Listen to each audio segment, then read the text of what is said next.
नमस्कार भावांनो, पुन्हा एकदा स्वागत आहे आपल्या व्हिडिओमध्ये. भावांनो, आज आपण अशा रहस्यमय ठिकाणी जात आहोत ज्या ठिकाणी 2000 वर्ष जुना इतिहास आजही जिवंत आहे. तो म्हणजे बोरिवलीतील नॅशनल पार्कमध्ये कानेरी केव्स बघायला. तिथे टोटल 109 गुफा आहेत. त्यापैकी काही पाहण्यासारख्या गुफा आहेत, त्या आज आपण एक्सप्लोअर करणार आहोत. त्यांच्याबद्दल डिटेलमध्ये माहिती देणार आहोत आणि लायन सफारीसुद्धा ट्राय करणार आहोत. म्हणजे जमलं तर लायन्स बघायला मिळतील काय बघू. ओके, चला मग. आता मी कल्याण स्टेशनला आहे. सकाळचे वाजले 5:30. इथून जातो बोरिवली नॅशनल पार्कला. ओके, बोरिवली स्टेशन तिथे जाऊन भेटतो. उतरून आपल्याला ईस्ट साईडला यायला लागेल. ईस्टवरून तुम्हाला ऑटोचं ऑप्शन देखील आहे, पण मी लवकर 7:45ला उतरलो इथं बोरिवली स्टेशनला. त्यामुळे मी चालतच जातो, कारण इथून 10 ते 15 मिनटाचं अंतर चालत आहे. त्यामुळे मी चालतच जातो आहे.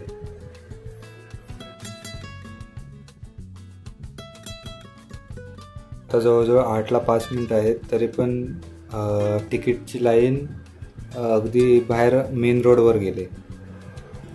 जर संडेचा यायचा प्लॅन करत असाल तर तिकीट काउंटरला नाही बोलत तरी कमीत कमी 1 तास तरी पकडा.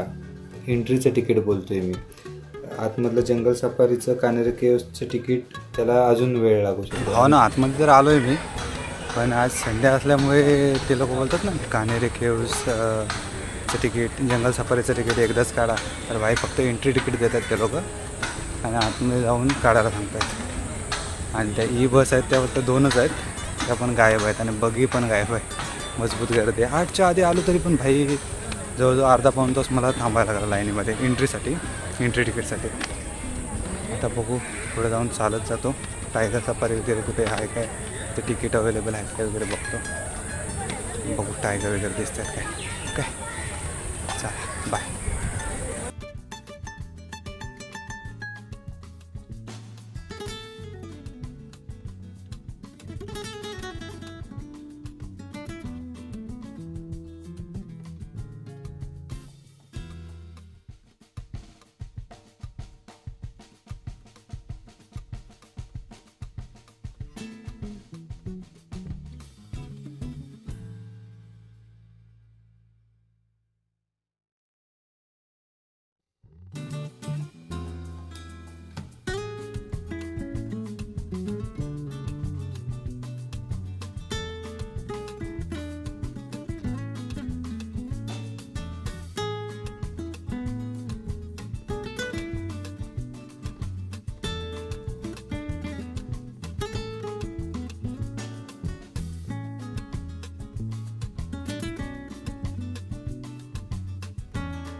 जंगल सफारी तर झाले. जंगल सफारीची बस आपल्याला इथे सोडते. आता आपण नेक्स्ट जाऊ कान्हेरी केव्सला. इथं नॅशनल पार्कला यायचा म्हणजे फिरणं कमी आणि बसच्या लाईनीत उभं राहणं जास्त आहे, असा विषय आहे भाई. आता बघतो परत एकदा लाईनीत उभं राहायला. मला वाटतं बगीच करायला लागेल. 50 रुपये एक्स्ट्रा देतो आणि जातो बघीनेच.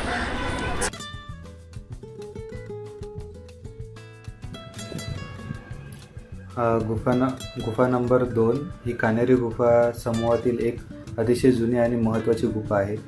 ही गुफा मुख्य प्रवेशद्वाराच्या अगदी जवळ म्हणजे गुफा नंबर 3च्या डाव्या बाजूला स्थित आहे. भगवान बुद्धांच्या वेगवेगळ्या मूर्त्यांमधील अनेक सुंदर मूर्त्या कोरल्या गेल्या आहेत. या गुफेच्या आत 2 लहान दगडी स्तूप कोरले गेले आहेत. गुफा नंबर 3 मधील स्तूप खूप विशाल आहेत, तर गुफा नंबर 2 मधील स्तूप आकाराने लहान आहेत.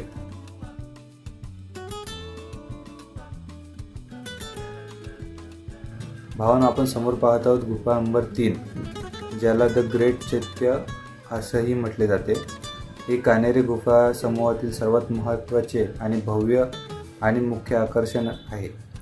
ही गुफा सर्वसाधारणपणे इसवी सन 2ऱ्या ते 3ऱ्या शतकात कोरली गेली आहे.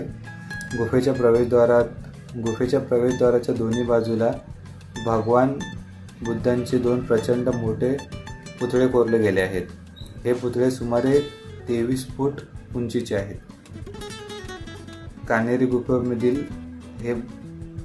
कान्हेरीमधील हे बुद्धांचे सर्वात मोठे पुतळे असून त्यांची रचना अतिशय कोरीव आणि भव्य केली आहे. प्रवेशद्वारातून आतमध्ये गेल्यावर एक सुंदर मोठा हॉल लागतो. त्याला चैत्यगृह किंवा प्रार्थना हॉल देखील म्हटले जाते. हा हॉल सुमारे 86 फूट लांब, 40 फूट रुंद आणि 34 फूट उंच आहे. ह्या हॉलच्या दोन्ही बाजूंना मिळून एकूण 34 खांब आहेत. या खांबाच्या वरच्या भागावर हत्ती, सिंह आणि मानवी आकृत्यांचे अतिशय सुंदर नक्षीकाम केले गेले आहे. हॉलच्या अगदी शेवटच्या भागात गुफेच्या आत एक भव्य दगडी स्तूप आहे. प्राचीन काळात बौद्ध भिक्षू या स्तूपाभोवती प्रदक्षिणा घालून ध्यान आणि प्रार्थना करत असत. या हॉलची रचना अशी केली आहे की तिथे आवाज खूप छान इको होतो. या गुफेची वास्तुकला लोणावळ्याजवळ प्रसिद्ध कार्ला गुफेशी देखील मिळती जुळती आहे. कार्ला गुफेनंतर भारतातील सर्वात मोठं चैत्यगृह मानले जाते.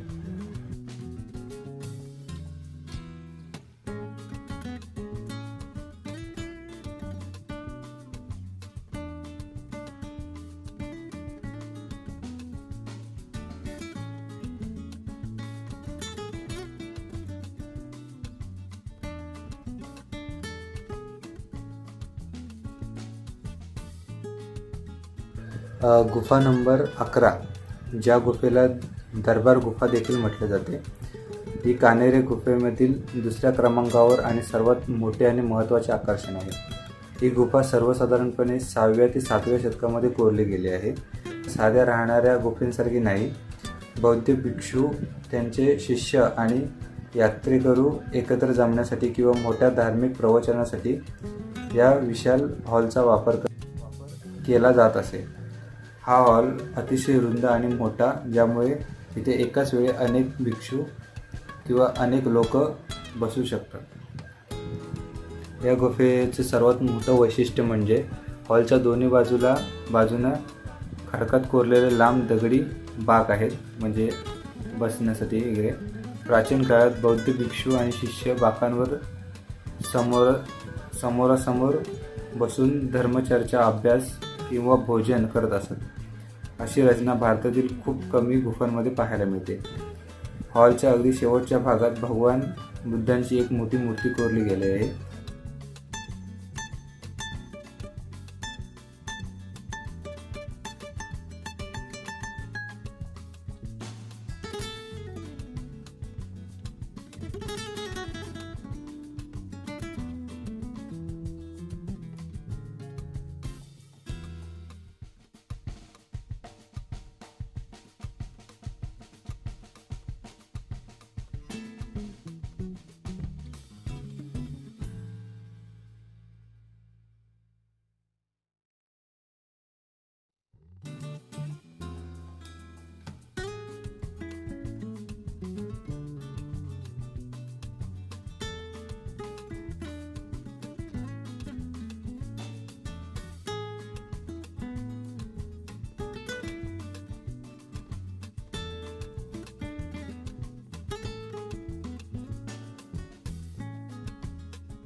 भावानं धूर निघाला आहे. कानेरी केव्समध्ये 109 गुफा आहेत. म्हणजे सर्वच काय बघण्यासारखे नाही आहेत, पण आहेत काय काय चांगलं, म्हणजे काय काय कवर केलं मी थोडंफार. त्यांची इन्फॉर्मेशन मी दिले व्हिडिओच्या माध्यमातून जसे जमले तसे. तर भाई आता बस करतो मी, कंटाळा आला, डोळे वेळे दुखायला लागले. नुसतं ऊन लागतो, रस्ता पावसाचा काय पत्ताच नाही. तुम्हाला डस्टबिन दाखवतो इथले, एकदम जुन्या काळात ते डस्टबिन.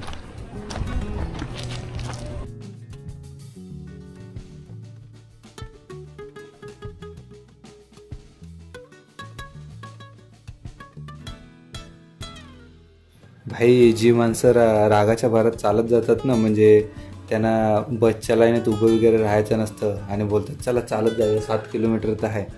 तर त्यांची हालत अशी होते की येते वेळी त्यांना बससुद्धा भेटत नाही. कारण वरती जिथे तुम्ही जाता ना कानेरी केव्सला, ते जवळजवळ 7 किलोमीटर आहे. पण त्या लोकांनी तिकडे तिकीट काउंटर नाही ठेवलं आहे, म्हणजे आपला बसचं वगैरे. तुम्हाला मेन गेटवरूनच तिकीट भेटतं, मेन गेटवरच तिकीट भेटतं. तुम्हाला वरती कुठेही तिकीट काउंटर भेटणार नाही. त्यामुळे जर तुम्ही चालत जायचा प्लॅन करताय तर जरा विचार करून जावा, कारण वरती परत येण्यासाठी तुम्हाला काही ऑप्शन नसतो. ना झाला आहे आपला कानेरी केव्स बघून. आता चाललो आपण घराच्या दिशेने. पण भाई जे जे आपली सायकल घेऊन किंवा चालत जातात किंवा सायकल घेऊन जातात, तर भाई जो फर्स्ट टाईम जाणार आहे त्याने तर मी म्हणतो जाऊच नका सायकल घेऊन किंवा चालत. कारण जवळजवळ 6 किलोमीटर आहे आणि ते सायकल घेऊन गेलात तर खालीच लावायला लागतात. त्यानंतर जवळजवळ 1 किलोमीटर चालायला असेल. तिथून सायकल लावून, सायकल स्टँड आहे, सायकलचा खाली स्टँड आहे, त्या म्हणजे तिथंच लावायला लागतात. तिथून परत वरती 1 किलोमीटर चालायला लागतं. त्यामुळे चालत जाणं तर हेच आहे, चुकीचंच आहे. परत सायकलने पण खूप थकायला होतं. म्हणजे तुम्ही वरती कानेरी केव्स बघायला जात आहे, त्या गुफा बघायला जात आहे, ते चांगलं एक्सप्लोअर करू शकत नाही तुम्ही. म्हणजे समजा सायकल किंवा चालत गेलात तर. बसला लाईन असतात, पण ॲटलिस्ट तुम्हाला तुमच्या ताकद तरी राहते की बाबा फिरण्यासारखं तिथं बघण्यासारखं काय काय. आता मी बसने गेलो तरी पण मला कंटाळा आला फिरायला तिथे. आता या व्हिडिओमध्ये एवढंच होतं. जर व्हिडिओ आवडले असेल जाऊ दे, काय करू नका, फक्त बघा. विषय संपला. Thank you, bye. या व्हिडिओमध्ये एवढंच होतं. बाय. आता जातो घरात, बोरिवली स्टेशनला जातो, बोरिवलीवरनं घरी जातो. दुपारचे जवळजवळ 2 म्हणजे 3-4 वाजतीलच मला घरी जाईपर्यंत. सकाळी 5:30ला घर सोडला होता. इकडे यायचं म्हणजे दिवस पाहिजे भावानो, कारण एरिया एवढा मोठा आहे आणि लाईनी खूप असतात. विकेंडला तुम्ही आलात ना, लाईनी खूप असतात सगळ्याला, म्हणजे बसला, तिकीटाला. आणि हां, जिथे तुम्ही एंट्रीचं तिकीट काढता ना, त्या बाजूलाच तुम्हाला सफारीचं म्हणा, त्या बगीचं म्हणा तिकीट मिळून जातं. म्हणजे मला माहीत नव्हतं. आपण मेन एंट्रीचं तिकीट काढतो ना, त्या बाजूलाच आतमध्ये बोलतात आतमध्ये आहे, पण एंट्रीचं तिकीट काढलात ना, त्या बाजूलाच बरोबर आहे हे तिकीट काउंटर, तिथे काढा.